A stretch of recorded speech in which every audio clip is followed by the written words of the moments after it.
There's few things more daunting than having to follow up on your own success, but that's exactly the position the team at Maxis found themselves in after the release of the original Sims back in 2000, and even labeling The Sims as a success doesn't come close to doing it justice. The game was an absolute commercial juggernaut, landing at the top of the sales charts for PC games in both 2000 and 2001, and by 2002 it had overtaken Myst as the best-selling PC game of all time. The Sims wasn't just a popular game, it was a cultural phenomenon, and for many players a hobby that they had invested hundreds of dollars into once you take all the expansions into account. So even if The Sims 2 was good, there was still a risk it could split the player base. Fortunately for Maxis and EA, The Sims 2 wasn't merely good, it was an absolutely perfect sequel. The biggest compliment I can give The Sims 2 is that it immediately made the first game feel obsolete. As a kid, my older sisters had been gifted a copy of The Sims 1 for Christmas, and eventually acquired all 7 expansions. It was a game I had sunk a lot of time into, and I considered it to be one of my personal favorites, but as soon as The Sims 2 released and I got my hands on it, I dropped the first game like a bad habit and never looked back. The Sims 2 really did feel like the next evolution of the life simulation genre that had been pioneered by its predecessor. Predictably, the most eye-catching improvement at the time of its release was the transition to a fully 3D engine, which brought all of your Sims and the environments they inhabited to life in a way that simply hadn't been possible in The Sims 1. I have to imagine that the charming over-the-top pantomiming of characters in the first game had been an invention of necessity, as it was the only way for Sims to visibly convey their emotions. However, in The Sims 2, all of those animated gestures were now accompanied by detailed facial expressions to really drive home the joy, anger, or sorrow that your Sims were feeling at any given moment. And speaking of your Sims, players now had far more options when it came to molding their little computer people exactly to their liking. For those unaware, creating Sims in the first game was a lot like building a Lego character, as you were limited to swapping between a number of preset heads and outfits. So while The Sims 2's customization options might seem quaint these days, it's impossible to overstate how revolutionary being able to set hair and facial hair independently of one another and modifying individual features was back in 2004. Now obviously, when it came to the actual gameplay, Maxis wasn't going to stray too far from the formula that had originally won over millions of fans. The Sims 2 was still about creating Sims, then juggling their various needs as they go about their day-to-day lives, with the main appeal being that exactly what their day-to-day lives consisted of was left up to the player's discretion, and the game still included the very flexible build tools which allowed you to create all sorts of distinct dwellings for your various Sims to occupy. So no, it's not like Maxis was attempting to reinvent the wheel here with The Sims 2, but given the mixed reception the Herbs received when it hit home consoles a month later, that's probably a good thing.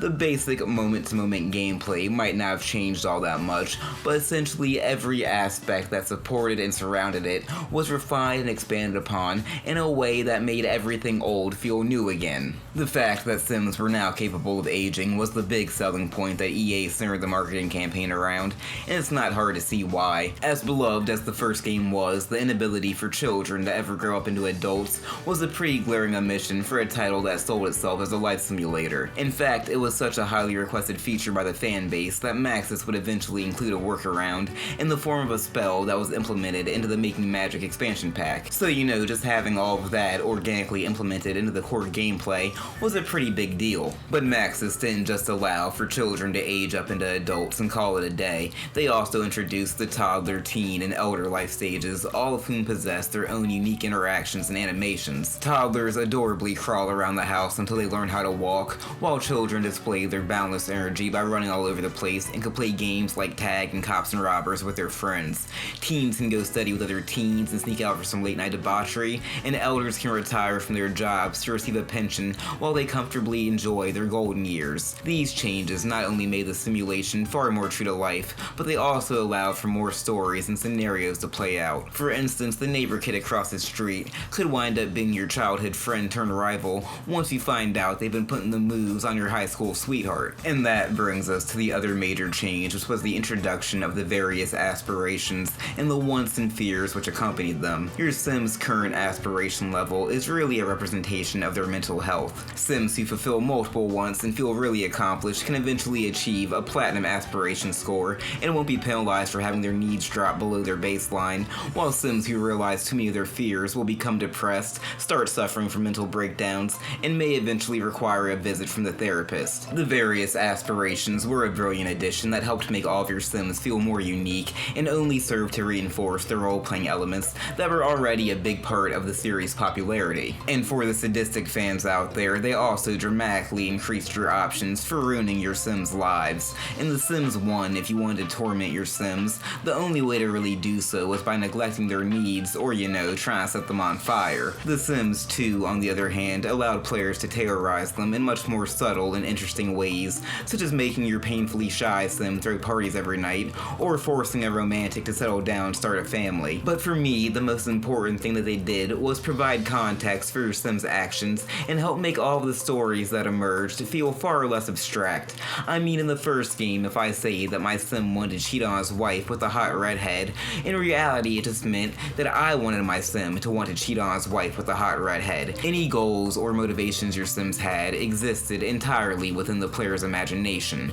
But now in The Sims 2, the game would actually tell you that yes, your Sim does indeed want to risk it all and shoot his shot. And taken together, the aspiration system and the addition of aging provide some much needed structure for players who might not see the appeal of being left to make their own fun. As a whole, there really wasn't much more of a point to The Sims 2 than there had been to the first game, but because your Sims were no longer immortal and possessed their own fears and desires, their individual lives seemed to hold far more meaning than their counterparts had in the original. And The Sims 2 reinforces this idea practically every chance it gets. The game now chronicled key events that occurred during a Sim's life, and The Sims 2 was also the first game in the series that actually kept track of how Sims were related to one another, which was a very welcome change, because if you had made two adult Sims with the idea that they were supposed to be siblings in the first game, there was absolutely nothing stopping them from engaging in some unwanted incest when you weren't paying attention.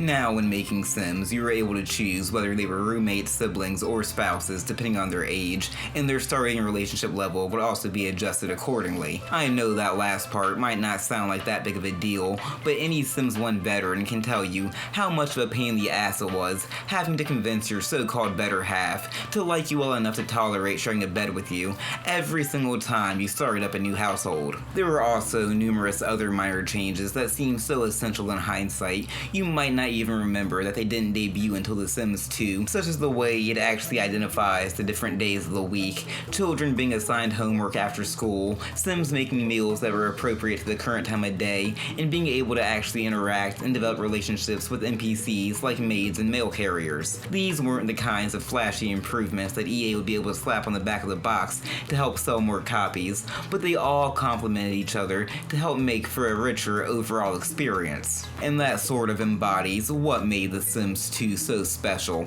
It over-delivered almost every chance it could. You never got the sense that Maxis was just going through the motions or cutting corners. I mean, leading up to its announcement, nobody had been demanding stuff like private schools, the ability for Sims to write novels, or for alien abductions to have the risk of leading to male pregnancy. The whole game feels like it was a giant labor of love, where the developers were just sitting around going, hey, wouldn't it be cool if, and then somehow found a way to make most of their crazy ideas actually work.